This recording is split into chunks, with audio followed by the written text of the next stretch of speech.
Hey, good evening, everyone. This is episode 4 of season 2 of Worship Leader Conversations, and it's a real pleasure to be continuing this series. People are going to be joining. It's going to be an interesting one this evening. I don't know how many people are going to be watching because at 8 o'clock, not only have you got the Great British Bake Off new series starting, and everyone's going to be watching that. Hi Jay, thanks for joining me. I'm going to bring you in just a moment. So you've got the Great British Bake Off starting tonight. Not only that, at 8 o'clock, our Prime Minister, Boris Johnson, is going live to the nation with apparently an important message. So we'll have to see. This will be an escape for everyone who doesn't want to listen to the Prime Minister and doesn't want to watch baking. But whatever happens, whoever's watching, we're going to have a great night because I'm going to be joined by Jay Akins, who is worship leader at Eagles Landing First Baptist Church in Griffin, Georgia. I'll be bringing Jay in just a moment. I got in contact with Jay when he was watching an earlier worship leader conversation, one of the ones from season 1. I can't remember which one it was actually. But he found us completely out of the blue, started watching, loved it, and I got in contact with him afterwards, and we've arranged to have a conversation. So I'm really looking forward to this. I've never spoken to Jay before. Found out a little bit about him, but we're going to find out a lot more about him in just a moment. All right, so worship leader conversations. Each week we're chatting to a different worship leader from all kinds of styles, denominations. We want to experience as much as we possibly can. But the aim is just to hear people's stories, to learn from their journey as a worship leader, wherever it is they've come from, wherever it is that they are now, but to learn from them, learn from the steps that they took, learn through the obstacles that they faced and how they overcome them, to learn from the successes that they've had.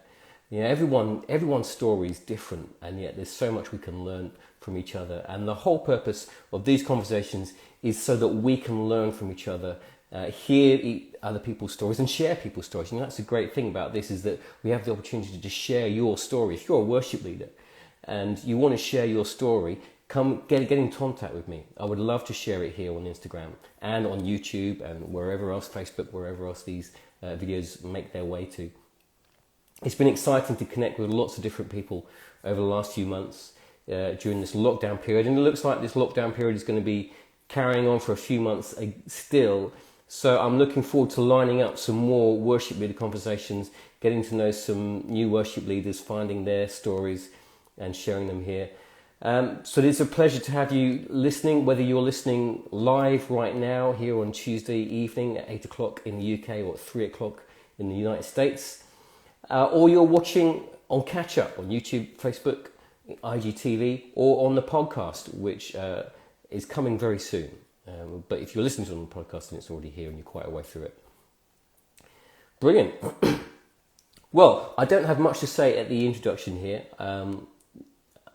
but what I will say is that we recently hosted 631 Worship Online a couple of months ago, just before the summer, and had a great bunch of people come and join and connect together, learn from each other, and spend some time chatting and discussing. We had some great conversations, and out of that, some people have built and made some friendships, which is really good to see. We're going to be having another 631 Worship Online very soon. I haven't set the date yet. I'm just going to book, make sure that I can book the speakers for the date and make sure that they're both available on that date. But I will let everyone know when the next 631 Worship Online event is going to be, and that's a great event. Everyone can be involved in that. If you're involved in the worship team, no matter what place within that team you're involved, it's a great thing to come and be a part of, because it's all about building relationship and learning and growing together. Right, well, without further ado, I'm just going to say hello to Zach, my son. Nice to see you. Say hello to my mum as well. Nice to see you as well. Thanks for joining us. I'm going to bring in Jay. The icons on Instagram have changed. Right, here we go. Right, clicked it in. Here we go. By the way, if you are watching and you join us, don't forget to say hello in the comments down below. Say where you're watching from. And here is Jay. Hey Matt, how you doing? How you doing? That is a tremendous beard you got going on there. Why, thank you very much. They weren't As on your photos. That was on your photo.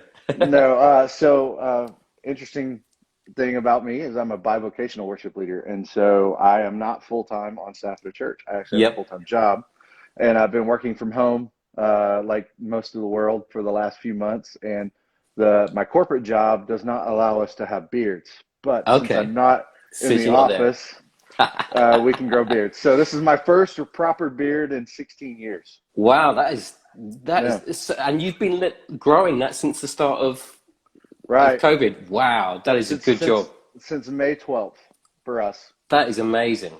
Yeah, yeah. I tried doing that, and I got a couple of months in, and it was just kind of like patchy and it itches. They don't tell you that beards itch. Yeah, you have to get through that. It's about a 3 week Yeah. thing of itchiness. Yes. My wife is going to grieve for a good minute when I have to shave. All right. My wife's quite pleased when I shave mine off. There you My wife go. loves it, Oh, so it's excellent. gonna. Well, that's good.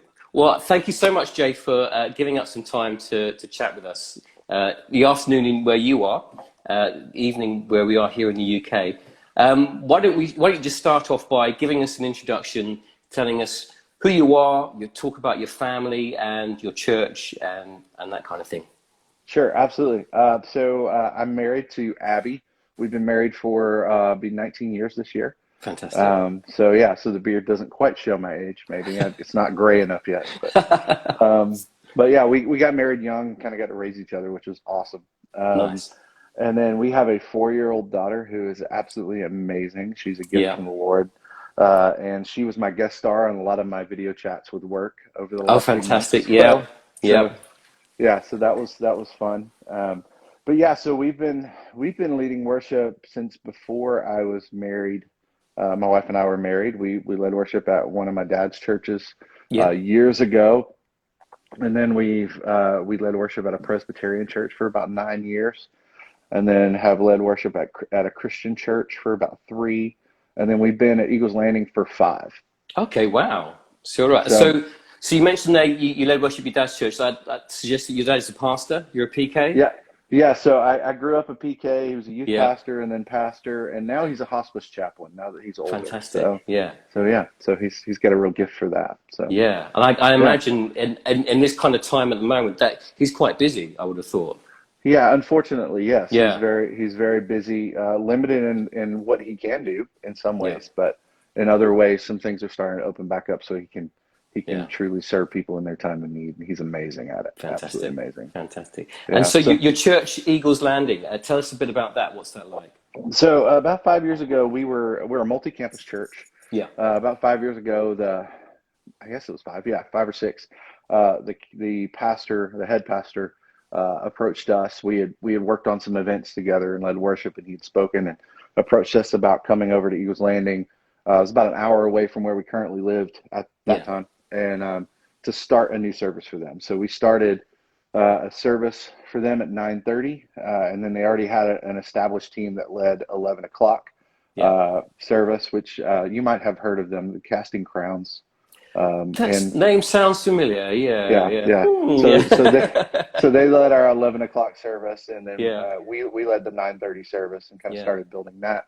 Did that for about 3 years, and our church is a planting church and a church that revitalizes other churches. And so Fantastic. we about 2 years ago were asked if we would go help build a team at our campus in Griffin, and Yeah. so which is about 35 minutes away from our primary campus. Okay, So cool. so we've been there for 2.5 years. Fantastic. And Yeah. what kind of style of church is it? What's the kind of the theology Well, or yeah, doctrine? I mean, I know, I mean, we're in the United States, so it's a Yeah. Southern Baptist church. So if you're in the United Okay. States, you kind of know what that is. And Yeah. yeah, so that's the style, but very modern, very, if you're familiar with North Point Yeah. worship or any of those mainstream churches here in America, we're very similar. Yeah. Okay. Yeah. Wow. And so you're based in Georgia. Whereabouts in Georgia? Yeah.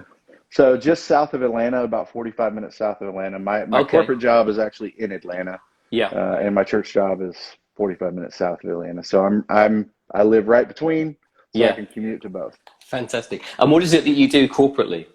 So I'm a project manager. I'm probably the strangest worship leader you've ever met. I'm a vocalist primarily, Yeah. um, and I lean into my project management skills to keep everything running well oiled and organized and planned. I actually had our family's pastor the other day. I knew he meant it as a compliment, but it kind of came off weird. He said, "You are the most unannoying worship pastor I've ever met," because he goes, "Because you plan everything." He's Yes. like, "You're very organized. You have everything together. Like nothing's last minute." And I'm like, "Yeah, I know I'm strange. It's okay." Well, that's great. I mean, it's So great that you can kind of bring your skill set from the corporate world into the church and yeah, make it work there. Because, to be honest, worship teams need good organizers. yeah, we all do. I think, none of us want to really do it, but No, somebody has to be the guy making everybody hurry up and get things done and absolutely. be on time and all that. And so, yeah, it's good. Fantastic. Good. Fantastic. So tell me, what does your team or your church even, your worship team, does it have a vision or a mission statement? And if so, what is it? Yeah, absolutely. We don't have like an official mission statement per se. Hmm. I think probably my unofficial. I love that you sent me questions ahead of time because I was like, That's all "What's right. my unofficial mission statement for our team?" And I say this quite often: lead people to Jesus as if he has actually changed your life. Yeah. Like, I think that is kind of our mantra. Yeah. For me, I think there's this false belief, at least what we've struggled with in our church and in some of the South, is that you want to minimize distraction when you're leading worship, and one way to do that is post up on your microphone and not move and not express yourself Yeah. and sing your song so that everyone else will sing along, right? And I've been in a lot of cultures that in the South that are like that, and then Yeah. and then I've led worship in some very charismatic cultures as well that are quite the opposite, and I love Yeah. them both. They're beautiful, but I think one of the unique struggles that I've experienced over the last 5 years is this, and I would call it very graciously, I would call it a spirit of false humility. Yeah. Of I just want to stand in front of my microphone and minimize all the distractions and let the words do the work. And Sure. and then I think if you're an unbeliever and you walk into a church like that, an environment where everyone's very stoic and they're singing powerful words, but it doesn't seem to powerfully move them, Yeah. then why would I be moved? Sure. So why would I go? This doesn't seem like it's changed anyone's life, so why Yeah. would I want it to change mine? And so, I definitely believe there's this real balance and an approach to leading worship passionately, emotionally, with skill, not to impress Yeah. others, but to communicate that God has literally changed my life to the very core, and without Him, I'm nothing, Yeah. and without Him, I can do nothing. And so that's kind of my unofficial mantra: is lead people to Jesus as if He's actually changed your life. Fantastic. And so Um, how does that outwork then in your team? yeah, I think because a lot of it can do with personality too. I know, Yeah. and that's the thing too, is like really blessing people to be who they are as well, and not expect them to Yeah. just be the ecstatic, passionate worship leader. But I think some of the things that you can do practically is come prepared. Like we talk about rehearsals, what you do when you get together, practice is what you do at home. So you Yeah. practice at home, and when you come together for rehearsal, you are able to actually engage with the music and not just engage with your chord chart. Yeah. So I think those are some of those practical things that release people to just be more relaxed when they're leading worship, actually engage and let what they're singing impact their hearts in the moment. I'm known as the worship leader who cries constantly, like the weeping prophet in some ways. Like I'm just like, Yeah. if a lyric and a reality of a truth that we're singing hits me in the moment, Yeah. I don't fight it. I just Yeah. let it hit me, Yeah. because I specifically, I believe men need to know how to engage like that, and they need Sure. to see other men that can do that well. Yeah. And so, yeah, I think that's a way to lead people as well. So I think that's Yeah. that's one of the ways that I do that, is really try to encourage people to be more prepared, Yeah. and bless them to be themselves too. Like if you're an introvert, and then maybe you need to learn bass and be a bass player.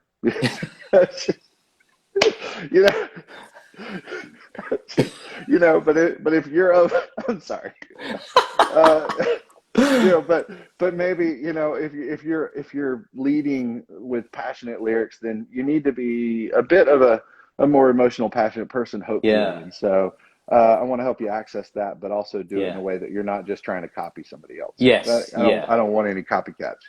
Yeah, finding that authenticity in who Yes. each person is, and releasing it without it being, yeah, like you say, a copy, Yeah. or trying to reach or attain a standard that they've heard someone else give, and they Right. think that they have to reach to. Yeah, Right. I think you yeah. said it so much better than I do.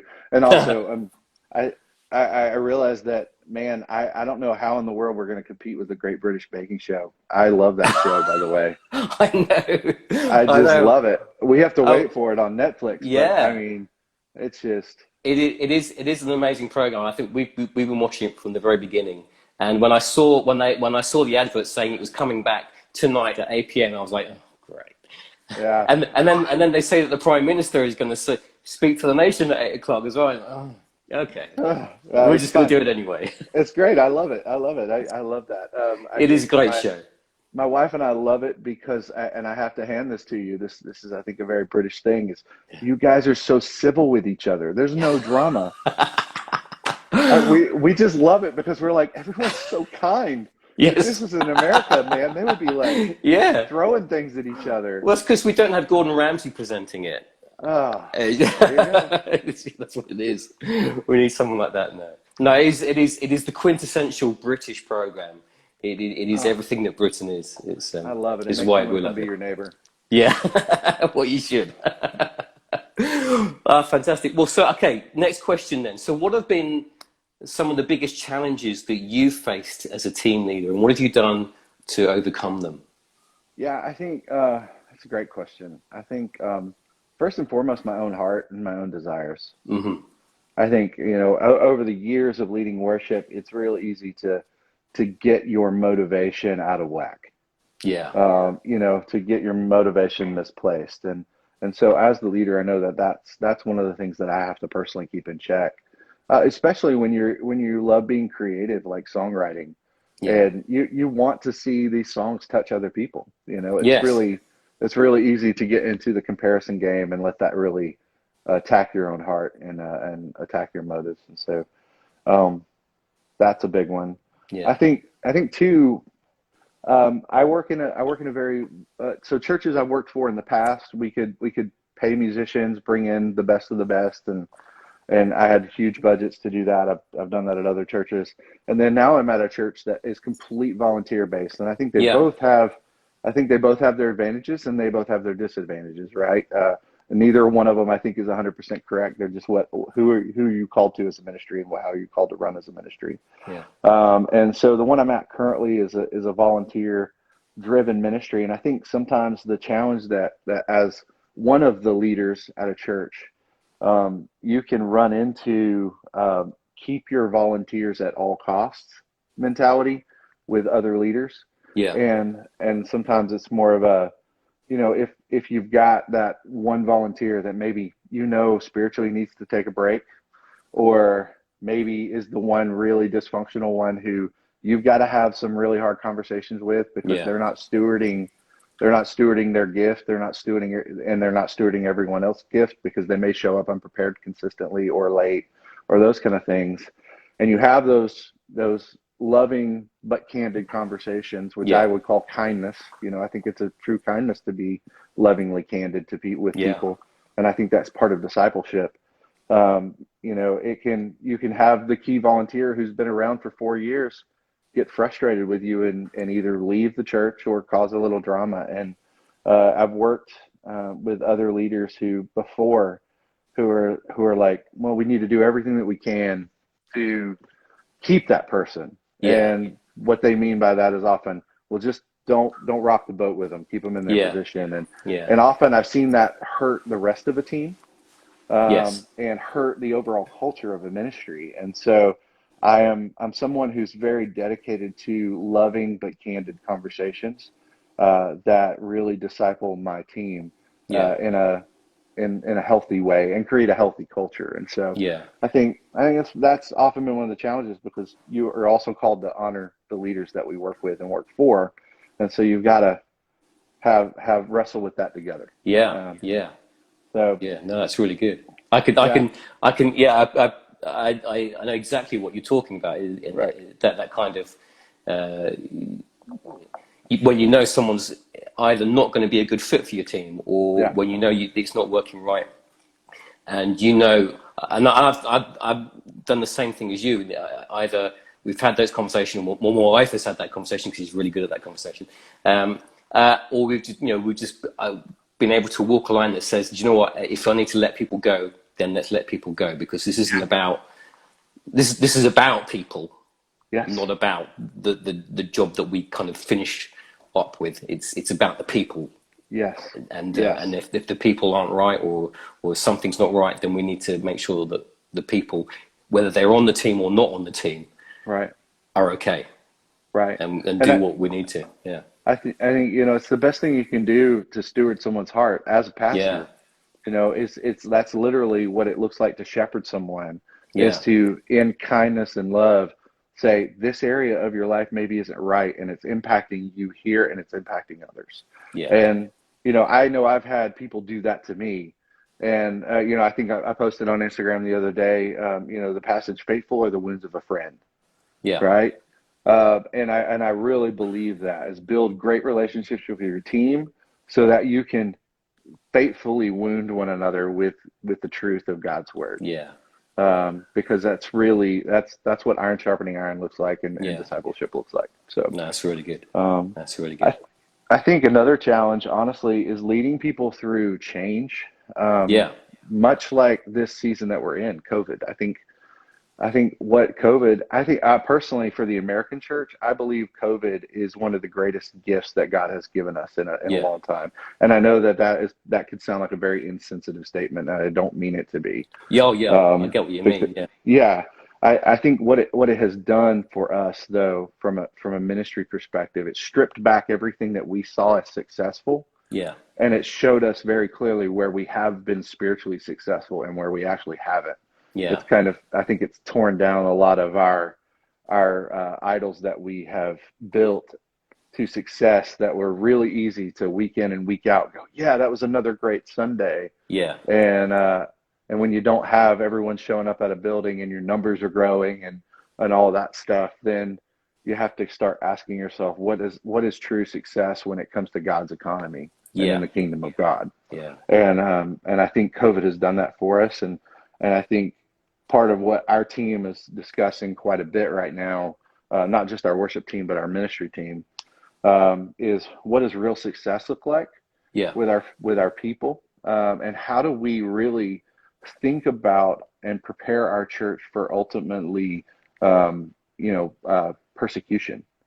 yeah, Because if we are concerned that people are quote unquote falling away from Jesus because we're not actually able to gather on Sunday, I would ask the question to us, and ask the question of myself as a leader: have I actually discipled my people in a way that helps them endure and stay faithful in the middle of persecution? yeah, If gathering is the only thing that's holding them close to Christ. And so, yes, yeah, I think thinking about that and very, very graciously, but very intentionally tearing down some of our success idols is yeah, a challenge, yeah, especially if you're in full-time ministry, I think, and that's the only framework you've ever known. It can feel yes, very yeah, personal. yeah, And I'm very sensitive to that reality. Is like this is a grieving process for a lot of yeah, people, that things have changed so much. So yeah. I you got think to that, walk through that graciously. yeah, you're right, and I think that kind of explains why some of the sort of the almost angry, but those the kind of reactions that we have seen from the States and in this country as well, of leaders who've just been fuming about not being able to meet, and have Right. pursued meeting Yeah. as being the most important thing that they could do and their church could do, Right. and almost seemingly kind of overlooking, actually, this is God is doing something completely different here, Right. and just stopping him from doing it. And you know what I mean? It's that it's been an interesting season for that, hasn't it? Yeah. I was on a call. I've got friends that I went to Bible college with, all over the country in ministry right now, and I was on call with 4 other guys who are in full-time ministry, Yeah. and we were having a conversation about this, and one of the questions that they just are asking to themselves is kind of, what have we built? Yeah. Like, what have we actually built, and what have we actually called people to? How are we really building things that are growing people deeply in their pursuit and love of Jesus, Yeah. or have we just built organizations that require people to show up every week so that we can sustain them? Yeah. And is that really what a healthy church looks like? So I think That's really good. it's really important to always question, like, why are we doing what we're doing, and is it Yeah. actually having the impact that we think we're having? Yeah. No, that's really good. Yeah. That's really good. We're getting a few people join us. I guess they've got bored of Bake Off, or I don't know. The Prime Minister has finished. We've got someone. That's a couple of Americans there. Oh, My friend okay, Elizabeth fantastic. Oh, great. and my sister. Oh, wow, fantastic. Thanks for joining us, guys. We've also got someone watching from Turkey as well, which is really great. I spoke to someone a couple of weeks ago who leads worship at a Persian church up in the north of England, which is like connected to Iran. So, and when I was chatting with him, we had loads of people connect from Iran and Turkey and all that kind of sort of Middle Eastern areas. It was phenomenal. That's awesome. It's great. Brilliant. All right. So looking back then, is there anything that in hindsight you wish you hadn't done? Yeah. Yeah. You Yeah. can be A as lot of explicit things. as you want. Yeah. Well, not. Yeah. No, we're not. Yeah. Cool. I think, I was really thinking about this question because I could get super specific Yeah. with certain scenarios and all that. But I think in general, kind of going back to what's one of the biggest struggles, or one of the things that I need to stay focused on, is my heart. Yeah. I think really, I wish I'd never pursued influence. Sure. Like, I think as a much younger worship leader, you look at around, especially in Atlanta, like in the Yeah. Atlanta area, you've just got, and in the South specifically, in America, you've got a lot of really big worship ministries. We've Yes. got Passion, we have House Fires, Yes. we have a bunch of those folks. A lot of, I call Atlanta the Nashville, the worship Nashville. Yes. So, Sure. because it's just like all the worship Yeah. artists come They're to all Atlanta, there. it seems like. Yeah. And so I think, kind of being in that culture and growing up, even before Passion City started, attending what Louie and Shelley started called 722 back in the 90s. Yeah. Like, just being around that. And I think, you start to look at, well, that's what success as a worship leader looks like. Yeah. And I think you start to pursue certain level of influence or being known that just isn't healthy, or just you really get your focus off of stewarding what God has put in front of you to steward. Yeah. I was talking to a friend about that the other day, and until you can steward what God has given you to steward, He's not going to give you something else to steward Yeah. bigger. Sure. Yeah. And if you're always living in well, when I get to that, I'll be able to steward that really well, Yeah. then you're probably not stewarding what you have in front of you. And so I think that's it. Like, That's good. just really, really pursuing influence and impact, thinking that I can have a big impact for God, when God's like, I want to have a big impact in you first, Yeah. so that then the people and lives that you touch, I will establish you into those relationships so that you can have a bigger impact later. So I think that's it. Yeah. Fantastic. Yeah. Any other little things you want to confess now before we move Oh on? man. I think I would have honored. No, not. I think I know. I know I would have honored other leaders that I've disagreed with over the years Yeah. better. I would have. Yeah. I Sure. would have just honored them better. I think as a much younger, passionate worship leader 10 years ago, there are some conversations I just never would have had. Yes. It's I know just what you like, mean. because they either damage relationships, Yeah. they hurt people. They were really probably not focused on the right thing. They Yeah. were more preference driven than reality, biblically driven, and Yeah. And I think, some things too, like, because we've been in a variety of different churches. And so, you have a foundation of who you are as a follower of Jesus a lot of times, and that's influenced by the types of ministries that you grew up in. I think, but when you're in and I was talking to another worship leader about this the other day, because they asked what's something you learned when you were in this type of ministry. For me, it was Presbyterian. I was never Presbyterian.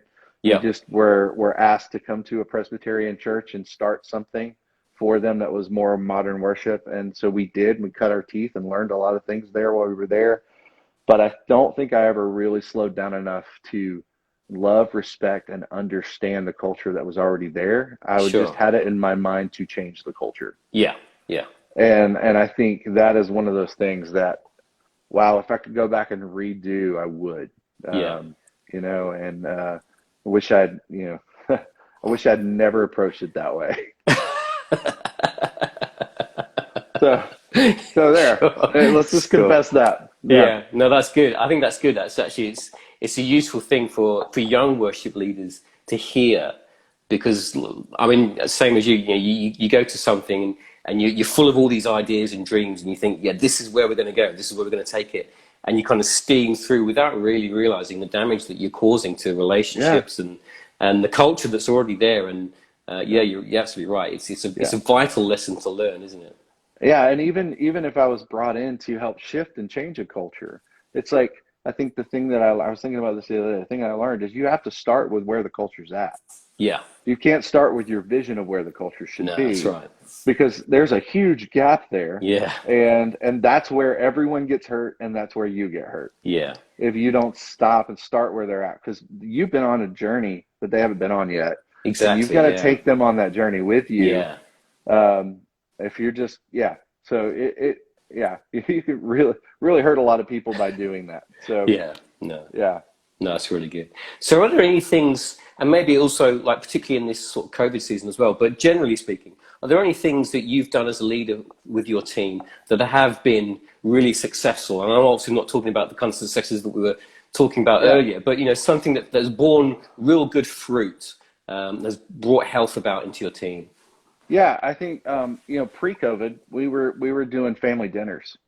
So we would try to do those at least every other month. Yeah. You know, we did better sometimes than others, but when we could get people together, we would, and really just build community.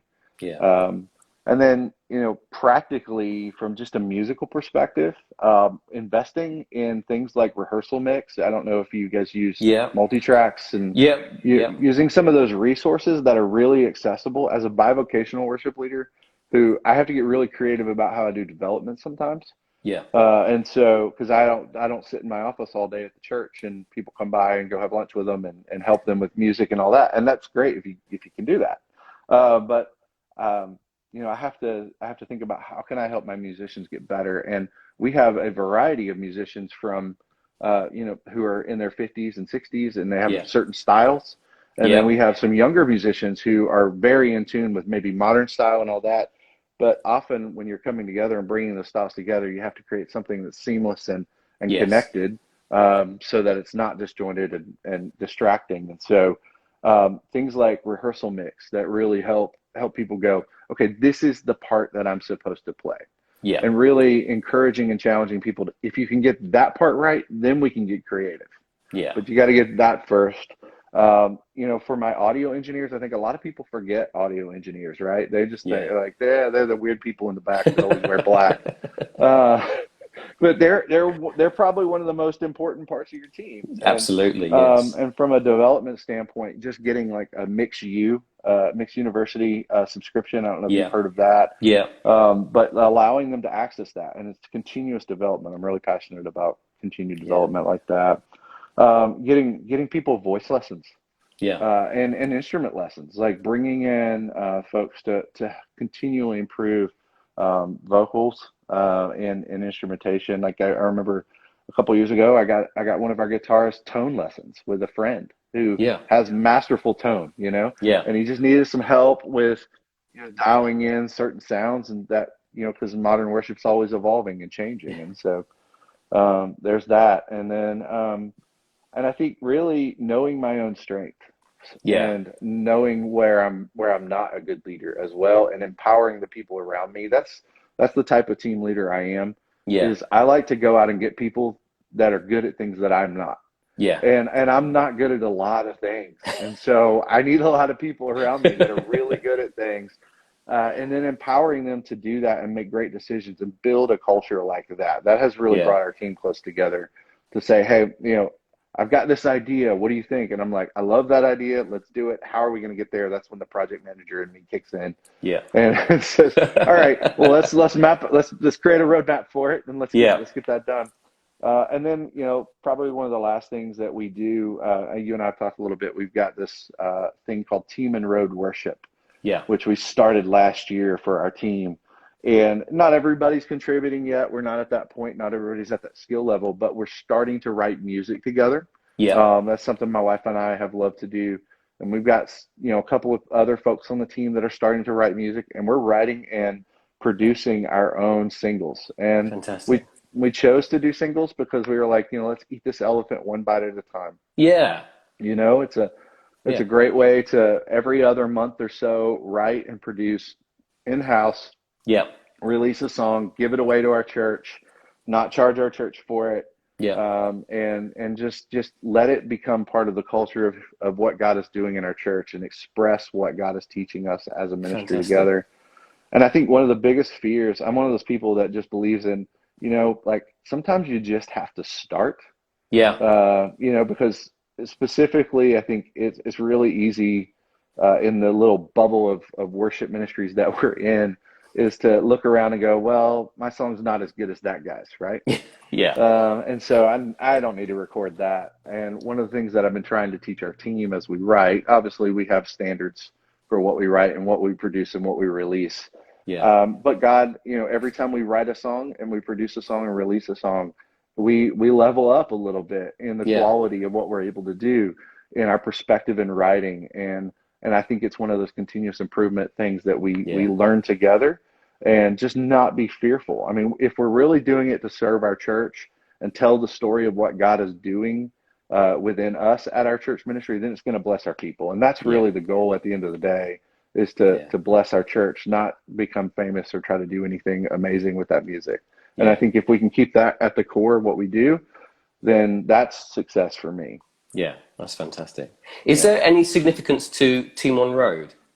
So it's actually the road that our church is on. Okay. So I so wondered, but our primary campus, our large campus at in McDonough, Eagles Landing, 2 or 3 years ago, we have a song on this album too. My wife and I do, but they have Eagles Landing Music, and yeah. so they released a record, Eagles Landing Music. We have a single on there, and it's a full album. And when we were going to start our thing at our campus, I was like, well, we don't need to call it Eagles Landing Music. We need to call it something else. So we Yeah. started our own brand, Team and Road Worship, and Yeah. it's just part of owning it as a team and saying, Yeah. hey, this is ours. This is what we're creating. So yeah, Fantastic. yeah, and you can Fantastic. look that up, teamandroadworship.com, Brilliant. or follow us on teamandroadworship.com. or Yeah. follow us on Instagram. Fantastic. I'll put those links into the YouTube post when I post it up so people can Awesome. connect with that. Fantastic. So has there been any, over your journey Yeah. as a worship leader, has there been any advice that anyone's given you that has really stuck, that has kind of maybe, it shifted something in you in a mindset, or it just kind of is really stuck with you all this time? Yeah, I think, for me, well, several things. Let's just rewind all the way back to my childhood. I grew up in a home, a pastor's home, and one of the things that I watched my parents do was they were the same at church as they were at home. Yeah. They loved Jesus no matter where they were and no matter who they were with.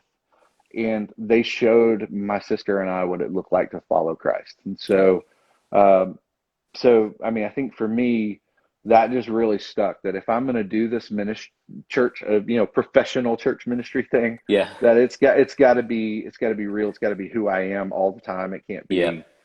be who I am on Sundays or when I'm writing music or whatever. Yeah. Your So sister's I think, agreeing with you there. yep. Yeah, Yeah. exactly. Yeah. Which, by the way, thinking of British Baking Show, Great British Baking Show, my sister is Yeah. this is a shameless plug, is an amazing pastry chef. Fantastic. So Oh, yeah, yeah. Cakes by Koski. Pastry's really hard as well, isn't it? Yeah, It's not, she's yeah. amazing. So check out her Fantastic. page. Yeah. But anyway, so move on. I digress. I think that was one of the things, and then um, I think serving the church bivocationally. I don't know when or if anyone ever told me that to do that, Yeah. but I just found through doing bivocational ministry that I was able to have a much healthier family life. I Yeah. was able to have a much healthier relationship with my church, because I went to school for full-time ministry, and thought that's just what I was going to do. Yeah. But I've been able to provide for my family by being a project manager, but then really truly serve my church without any kind of mixed motivation, Yeah. without worrying about the decision that I'm going to make. Well, if I make this decision, I might lose my job at the church, and I may have to go. Do you know what I'm saying? Like, Yeah. Yeah. it makes those difficult conversations easier to have with Yeah. volunteers, church ministry, staff members. Not that I would ever discard my ministry job. Makes it whenever I've got to have a candid or hard conversation, like even with my campus pastor, and say, "Hey, I'm seeing this. We need to question why we're doing this." I'm not sitting here going, "Well, if I approach this, is this going to make? If I even broach the subject, is this going to make my job Yeah. weird here?" Yeah. That kind of thing. So there's a freedom that I've found in being bivocational and Yeah. having something that doesn't rely on my income from the church. And I think that also just that frees up resources at the church, which Yeah. is great, And I guess as also well. that also having that corporate job keeps you grounded in, I don't know, say the real world, because it can be easy if you're totally 24 hours a day, 7 days a week working for church. It's very easy to get into a bubble, isn't it? It And is. kind of Well, that is all yeah, your world. And where if you're in the corporate world, you have you get grounded a bit, don't you? You see yeah. real people and You do, and I had this conversation with a friend the other day. We were talking about it because he's thinking about going bivocational from full time to bivocational, and we were actually talking about that exact thing. Of it's not that I view one as better than the other. I think yeah, God calls you to certain things, yeah, and if God calls you to be in full time paid ministry, go do that with all your might. Right? sure, I bless people to do that. I'm not anti that, but for me, the benefit has been. Um, yeah, exactly. I just lost my train of thought completely. I know you. It's horrible. I got so far ahead. Yeah, yeah. No, I remember now. You just being grounded in the ability when we are in full time ministry. A lot of times we create these services for people, right? We create Mm, Sunday services, create discipleship opportunities. We might create Wednesday, Thursday, Friday, whatever night things for people to engage in. And yeah, I have watched over and over, and growing up in a minister's home, I've watched the perception on the professional ministry side of, well, why aren't people coming to these things? Why aren't they engaging? Why aren't they? Well, because John has 5 children and a wife, and he works 45 hours a week, and yeah, he wants to see his family sometime. That's his primary stewardship, yeah, and so yeah, he might only come to Sunday for a while his kids are little. He's not going to engage in the men's ministry on, Tuesday and Thursday night. He doesn't have time. The man needs sure, to sleep. And yes, so I do understand that, yeah, and I'm able, a guy can come up to me and go, I'm having trouble at my corporate job, and here's what I'm struggling with. And I'm like, I understand. yeah, Yeah. So you're right. It does yeah, ground you in a different way. It doesn't yeah, just, yeah. So yeah. yeah, I think That's that's good. fantastic. Yeah, that's excellent. I just want to say, Jay, it's been a real pleasure chatting with you. It sounds like what you're doing there is so healthy and vibrant, and it's exciting to hear such a similarity in terms of culture and where you're coming from, the things that you're sharing. It's kind of resonating so much with with my heart as well, which is really good. I'm appreciating here listening to you share here. I've just got one more question I want to throw, and it's just a quick one. It's just, what are there any books or podcasts that you would recommend to other worship leaders, particularly young worship leaders? Yeah, I think specifically young worship leaders, but I think anyone in church leadership, or that's not the senior pastor, or maybe anyone. So senior pastors too. A book written in the 80s called A Tale of Three Kings. I recently read it and recently discovered it. I don't know if you've ever heard of it. I haven't. But it was written by Gene Edwards, and I wish I had found this book in my 20s. Yeah. It is basically it's a story of David, Saul, and Absalom, and it really looks at how David responds to Saul, and just kind of summing that up. It's more of a when the Sauls in our life decide to start throwing spears at us, which is kind of an analogy for some leaders that I've worked for. It's been really easy for me to go, wow, you're a Saul of a leader. Yeah. First of all, know the tendency of your own heart to be Saul. Yeah. And be really vulnerable about that, and don't pick the spear back up and throw it back at them. Yeah. And it's a really short book, and it's done in a theatrical fashion. Yeah. So it's a fantastic audiobook if you want to listen to it as well. But it's A Tale of Three Kings by Gene Edwards. Fantastic. And it will convict you to no end as a leader, because we've all been in one of those positions at some point. Yeah. And then I read a book recently called Read Grace by Frank Viola, if you've heard of that. He's known for writing a book with George Barna years ago called Pagan Christianity, kind of stirred up the Christian world a little bit, made some people mad. But Read Grace is really, it's more of he goes back and looks at all of these historical Christian figures throughout time, really, or the last 2,000 years that we idolize. And he really, in a very compassionate way, pulls out their really weird beliefs. Because I think one of the things that I've dealt with over the last few years are some of the young men that I've mentored or led with or have experienced. I call them young angry theologians. They're typically in seminary, and they did what I did when I was in Bible college. I remember my first year of Bible college. I went off to college, learned everything that was right, true, and good about the Bible, and came home and tried to correct my dad's theology, who had been a pastor for 20 years. Right? Yeah. So we all do it, right? Yeah. So we've all been a young, angry theologian. I have. Yeah, sure. But what he does, Frank Viola, he does an amazing job of taking people like Louis Athanasius, like Luther, and said, okay, these people believed this. Yeah. And if you and these are the people that you tend to idolize, and so you're not going to agree 100% with anyone. So we need to have more grace with one another. Yeah. Basically is what he does. He just over and over says we need to have more grace with one another. Yeah. And it's such a powerful read and such a good book. Fantastic. That sounds good. And then I just last week or 2 weeks ago read the book Hearing God by Nathan Finocchio. Okay. Yeah. Which is a fantastic book on prayer. Yeah. And just really hearing the voice of God. Like just really, really good, practical, biblically grounded book. And I love it. And then you asked about a podcast, probably one of the best worship leader podcasts that I've listened to recently is the Worship Circle podcast.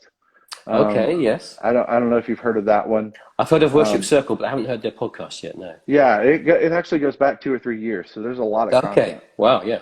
Yeah, there's a lot of content out there. I just recently got to do, back in January, did an event with them. And so, fantastic. Really, really fantastic group. Yeah, brilliant. Yeah, brilliant. Well, thank you so much. We could probably go on for ages, couldn't we? Just find something else to chat about. Let's just do it again. Let's do it again. Yeah, we'll do it again. Yeah. Well, I'll book you in a few weeks' time, and we'll chat some more. That'd be fantastic. I love it. This is really good. Really good. I have one question, Matt. Yeah. which one of us actually has the accent? Is it me or you? You. It's me. You're right. It's me. Everyone knows that the British accent is the right accent You're everywhere in right. the world. You're It's established, of I'm pretty sure. Of course it is. Yeah, I think so. I think so. I don't know. I don't know. I've kind of, I grew up in London, but I Okay. don't have a like, I don't talk like that, because if you grow up in London, you talk like that. Okay. And my parents never allowed me to talk like that. I had to talk properly, which is good. I'm pleased that Yeah. I don't talk like that, because, not that I'm not going to, anyway, I'm not going to say any more, because I'm going to get myself in a lot of trouble with a lot of different people. But yeah, my British accent is quite plain. Right. It's not territorial in that respect, because Okay. we used to live up in the north of England. We talk like that, man. You talk like that, Okay. right? And it can be quite hard to understand. I'm sure it's like the same in the States as well. You go to different states, you get those But different accents that kind of. yeah, my wife is originally from Chicago. She really grew up in Florida, so she doesn't have a Chicago accent, which Yeah, can tend to be really nasally and kind of yeah, like almost. I tell her all the time, like it sounds so sad and negative, like yeah, the Chicago accent. And then I grew up obviously in Georgia, yeah, and I have a Southern accent, yeah. but then what's interesting, and my wife laughs so hard at me when we go to family reunions in North Georgia. Okay. Um, she can barely understand me because my accent changes. Yeah. Because my whole family are mountain people. Well, some of them, a Okay. lot of them Yes. are. Yeah. And so we call ourselves, and I hope none of them are watching. We call ourselves the domesticated side of the family, affectionately. Um, we're the city folk. Let's put it Yeah. that way. Yeah. Yeah. So it's good. It's good. Fantastic. Oh, thank you so much, Jay. Thank you for giving up your time and sharing with us. It's been really great, Well, it's and been a I've joy. loved hearing your heart. It's been so good, and yeah, let's do this again sometime soon. I It'd be love it. really I good. love it. Be Just let really me good. know. All Yeah, right, we'll Matt. do. All right. Thank you so much for joining us, Jay. God bless. See you, my friend. Bye. There we go. Fantastic. Oh, that was really good. I hope you enjoyed that. Like I said, saying to Jay, there's so much that was resonating with like where I come from as worship leader and worship pastor. Really good stuff. So next week I will be chatting with Jay Cook, another Jay, but Jay Cook from here in the UK. He's a worship leader at a church called St. Philip's in Bath, which is a beautiful city, beautiful, one of our favourite cities in the UK. I'll be chatting to him next Tuesday, 8 o'clock. So if you're not going to be watching the Great British Bake Off, then tune in, watch us. It's going to be great stuff. Jay has written lots of music and have been releasing it just recently, as well as leading with his team. So I'm looking forward to chatting with him, finding out about his life, his story. Don't forget, you can catch up on this Instagram Live on my IGTV thing, whatever you call it. I don't know. It's IGTV.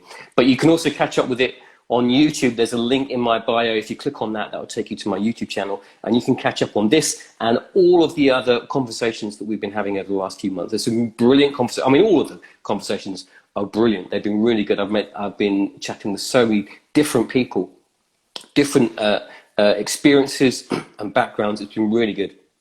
And there's been some really good gems coming out of each of those conversations. So catch up with them, especially if this is the first time you're watching something like this. Then click on my YouTube link, catch up with those other conversations, and share us about. Let other people know that it's around, because there's some really good stuff that, if you're a young worship leader, will bless you and will help you grow and will help you from. We want you to make some mistakes, but will help you not to make some of the mistakes that are difficult to recover from.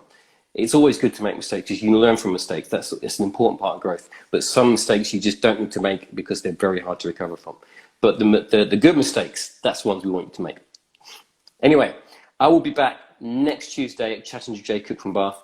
Thank you for joining me and sticking with me for this conversation. I've really enjoyed your company. Come back and see us next Tuesday. In the meantime, God bless. Have a great week. Goodbye.